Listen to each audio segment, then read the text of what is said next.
From peed-off legends refusing to salute a golden boy, to a great one simply playing by his own rules, these wrestling stars drew all kinds of controversy after diverging from the pre-planned route. I'm Gareth from What Culture Wrestling, and here are 10 controversial times wrestlers went off script. Number 10. The curtain call. Better to start with the obvious before delving into the lesser-covered instances of wrestlers sticking their fingers up at the men. And here is perhaps the most memorable off-script development of them all, as both Kevin Nash and Scott Hall had decided to call it a day within Vince McMahon's company after their last showing at MSG for WWE in May 1996. Fellow Click buddies Triple H and Shawn Michaels decided to share a moment with the pair in the squared circle. The four stars all proceeded to hug and play up to those in attendance. The only problem was that these particular characters were a mashup of heels and faces, thoroughly breaking kayfabe by having them all come together for one last farewell. The response to this unprecedented act was controversial to say the least, but with Nash and Hall out of here, and HBK seen as the company's golden boy, it was only the Game who was left feeling the wrath of the boss, losing his expected 1996 King of the Ring victory due to the act, saying that he did win the Intercontinental Championship 5 months later. So it wasn't a complete death sentence now, was it? Number 9. Chris Jericho decks Shawn Michaels' wife. Though both men would undoubtedly class the subsequent program as one of the finest of their careers, there's no questioning the fact that things got off to a rather bumpy and unscripted start for Shawn Michaels and Chris Jericho back in 2008. After launching HBK headfirst into the Jeritron 5000 and seemingly causing a career-ending eye injury, Y2J would interrupt Michaels and his wife Rebecca at SummerSlam as he looked set to call it a day in the ring. The original plan was for Jericho to deliver a worked punch to Rebecca after things boiled over in the segment, stopping his punch just before it connected with her face. However, when it came time to execute the moment, the pair got their timing a little bit wrong, and Le Champion legitimately decked Michaels' misses. And the Heartbreak Kid was about as pissed as you'd expect him to be. In Jericho's own words, as Rebecca was tended to backstage, Michaels stared at him blankly like he wanted to kill him. Lightening the whole mood though, Rebecca eventually sat up off the stretcher she was lay on and retorted, "Is that the best you got, Jericho? What a woman." Number 8. Big Cass goes too far. Things came to a rather uncomfortable end for Big Cass in the closing stages of his time with World Wrestling Entertainment. After nursing himself back to health following a torn ACL injury, the former tag specialist was given some space to grow as a single star opposite a recently returned Daniel Bryan. What could possibly go wrong? Well, after not exactly setting the world on fire over the course of their burgeoning feud, Cass was thrown into a segment that would see him mock and batter a little person dressed up as D-Bry. Because lol, Bryan's so small, right? Though the terrible height puns and massive boot to the performer was all part of the plan, the eventual extended beatdown most definitely was not. Needless to say, Vince was not best pleased with Cass for throwing a few extra shots in off the cuff, with the star being explicitly told that doing so was a no-go beforehand. Before long, the future W. Morrissey was cut loose from the company, being let go due to behavioral issues in June 2018. Number 7. Scott Steiner thinks WCW sucks. In terms of the generally understood do's and do nots when it comes to the world of professional wrestling, perhaps the most obvious out there is to not completely bury the company you're currently employed with on a national stage. Scott Steiner hasn't ever been one to play by anyone's rules though, evidenced in a particularly infamous promo cut whilst plying his trade under the WCW banner back in February 2000 on Nitro. Sounding off on Ric Flair during the explosive spell on the mic, Big Papa Pump would brand the Nature Boy a jealous old bastard, saying his antics were causing many fans to switch over to Raw instead. Going one further, Steiner would also claim that WCW outright sucked at the time, a moment that resulted in him being suspended for 2 weeks, with pay no less. If putting over Stone Cold Steve Austin, the WWF, and burying Flair wasn't enough, completely crapping on the place that was paying his bills is just another example of why this mountain of muscle wasn't always the easiest star to have on your team over the course of his glory years. Number 6. Sami Zayn and Kevin Owens didn't fancy a beating. For much of their runs as part of a WWE system that has made a habit out of failing ridiculously talented independent sensations, Kevin Owens and Sami Zayn have found themselves being dealt the short end of the many sticks sent their way. From frequently being left staring up at the lights in high-profile showdowns, to being made the butt of many a joke.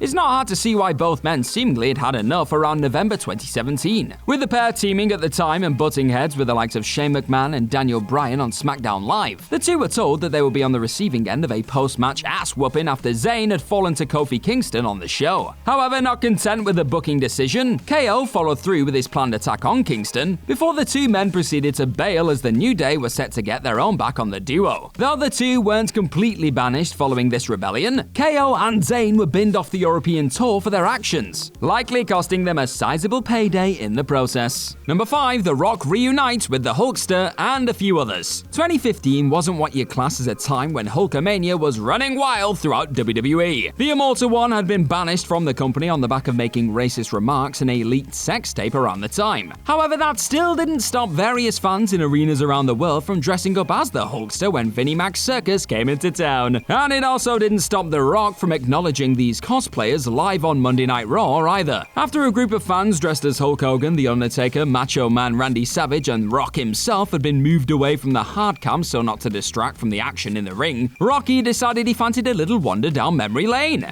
and hilariously interacted with the made-up iterations of the stars of the past. But with Hogan's name being all but erased from the company at the time, Vince was reportedly fuming at cheeky Rocky's ad-libbing. But simply put, it doesn't matter what he thought, Rock's gonna rock. Number 4, Natalya is told to kill herself by Ric Flair. Controversy isn't something that Ric Flair has been unfamiliar with over the course of his long-spanning run within the wrestling business, with the star most recently coming under fire after his actions on the plane ride from hell were once again thrust into the spotlight after a Dark Side of the Ring episode. But it isn't just outside of the squared circle where the Nature Boy has been known to attract some seriously negative press. Coming during a feud between his daughters Charlotte and Natalya back in 2016, Flair was handed the mic during a promo segment on the Ambrose Asylum talk show on a taped episode of SmackDown. What followed was one of the most volatile and unexpected pieces of dialogue of the time, as Flair stated that Natty should kill herself in response to the Hart family member confessing her Uncle Brett would whoop Nature's ass. As you'd expect, WWE were quick to erase this unplanned line from the eventual broadcast. But this moment still sits as a reminder of why it's sometimes wise to refrain from allowing certain individuals near a live microphone. Number 3, Stephanie McMahon is made to talk to Dusty Rhodes' hand. If there's one thing a McMahon cannot tolerate, it's being made to look like an absolute tit against their own will. For evidence of this, look no further than the time the American Dream decided to embarrass the $1 Million Princess live on Monday Night Raw in 2013, with Dusty Rhodes and Triple H squaring up to one another in the middle of the ring. Whilst in the thick of their compelling Rhodes versus the Authority storyline of the time, the father of NXT opted to catch Steph off guard by face-palming her mid-segment. According to Dave Meltzer of the Wrestling Observer newsletter, the daughter of the boss was less than pleased by this off-script move. Far from accepting the new heavily scripted nature of the company at this time, it was reported that Dusty was still a fan of keeping people guessing and making things up on the fly, holding true to the traditions of the business he'd been brought up on instead. It likely didn't result in him being on the receiving end of a McMahon Christmas card that year, though, it has to be said. Number 2, Shawn Michaels won't shake hands with John Cena. Making his last appearance as part of this controversial collection of unscripted occurrences, here's the time WWE's resident sexy boy decided to throw his toys out of the pram. Following on from a WrestleMania 23 main event battle between Shawn Michaels and John Cena over the WWE Championship, the script stated that HBK would shake the company poster boy's hand post-defeat as a way of putting over his status as the top dog. However, with Cena reportedly pissing off the Heartbreak Kid during the bout, things took an unplanned turn in the aftermath of the war. With Michaels targeting the leader of the C-Nation's leg early in the match, you can see why Mr. WrestleMania was left feeling a little aggravated by the champ's lack of selling towards the supposedly wounded limb. This ultimately led to the moment that a brassed-off HBK shrugged off a pre-planned handshake between the two. Michaels then reportedly let rip backstage, telling anyone who would listen how annoyed he was about Cena's antics in the ring. The two would go on to work together again before long, but for a time it looked like Super Cena had made a show-stopping backstage enemy for life. Number 1, Charlotte Flair refuses to play ball with Becky Lynch.